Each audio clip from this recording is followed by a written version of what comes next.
දැන් තව කීප දෙනෙක් ඇවිල්ලා මේ පේනවනේ මේ වැස්සට මේ වර්ෂාවට මේ ගේ තෙවෙනවා මේ තියෙන හැම වතුර දැම්මා ඒ වගේම දැන් මේ පොඩි වැස්සටත් මෙහි මේ වතුර දාලා දැන් මේ හැමතැනම තෙතයි. ඉතින් මේ ළමයිට කන්න බොන්න මේ ළමව තියාගන්න සහ මේගොල්ලන්ගේ රෙදි පිලි මාරු කරන්න මේ තව සේරම මේගොල්ලෝ වෙනුවෙන් කරන ඒවා. ඉතින් මේ මිස්ටර් උදව් උපකාර කරන්න පුළුවන් අය ඉන්නවා නම් උදව් උපකාර කරන්න.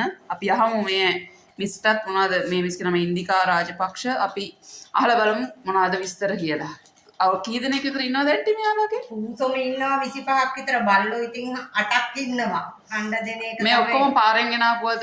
ඔව් ඔක්කොම පාරෙන් ගෙන ආපුවා. මේ අර චූටි බබාලා 3 දෙනා නම් මෙයාගේ මේ සැරේ ඔපරේෂන් කරගන්න සල්ලි නැතුව ක්‍රොස් වෙලා ඉතින් එයා පැටව දාලා ඉන්නවා ඒ 3 දෙනා. මේගොල්ලෝ නම් ඉතින් ඔක්කොම පාරෙන් ගෙන ආපුවා. සමහර අය ගෙවල් ගාව දාලා යනවා. ඔව්. ඉතින් වටපිටාවේ මේගොල්ලන්ට කෑමට මේ වගේ කෑම කන කට්ටියම විතර දෙන්නේ මේ පෙට් ෆුඩ් විතරමද ඇන්ටි දෙන්නේ? නෑ දින්නු මාළු දෙනවා, සාලේව දෙනවා. පාරෙත් මෙතන ගේට්ටුව ගාව හැන්දෑවේ 7 වෙනකොට ඉන්නවා 15ක් විතර එකතු වෙලා. ඇන්ටි ඒ කට්ටියවත් බලා ගන්නවා. ඒගොල්ලන්ටත් කන්න දෙනවා. ඇන්ටිට සාමාන්‍යයෙන් දවසක කිලෝ 3මාරක් තියන්න ඕනේ. ඒකට මාළුත් ඉන්න කිලෝ 3 ගෙනාවොත් දවස් දෙකක් යන්තම් පිරිමහ ගන්න පුළුවන්. හොඳයි. අතන දැන් අපි දැක්ක මෙතන මේ කොන්ද කැඩිච්ච එක්කනේ මෙයාට අමතරව තව කැඩිච්ච එක්කෙනාට විටමින් දෙනවා. මේවා තමයි විටමින් වර්ග. මෙයාද වතුර දාලා නේද ගෙට? මේවා තමයි දෙන විටමින් වර්ග. මේක නෙමෙයි. මේවා ඉතින් දෙනවා දෙන්න කියනවා. ગેස්ට්‍රයිටිස් ඒවා විටමින් කන්නේ නැති හින්දා. ඔව්.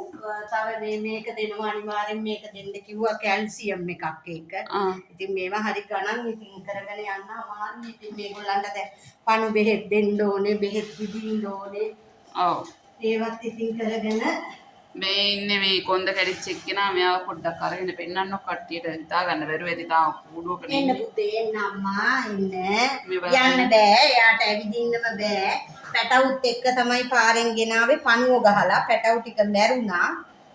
දැන් එයාට ඇවිද ගන්න බෑ ඉතින්. ඔව්.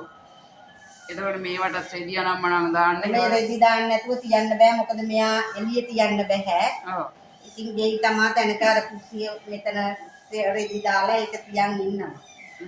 ඉතින් ඔය වගේ තමයි ඉතින් කට්ටිය. මේ එකක් කරලා තිබුණා. ඔව් මේ පහු ගිය දවස්වල මේ දීප්පා සුදු පුරා මේ විදිහ මේ යන්නේ ඔන්න ඔය විදිහට තමයි. අර ආව ඉතින් මේ විදිහට තමයි ඉන්නේ. මෙයා ඉන්න පුතා ඉන්න. හරි. ආනියම් හරි බයයි.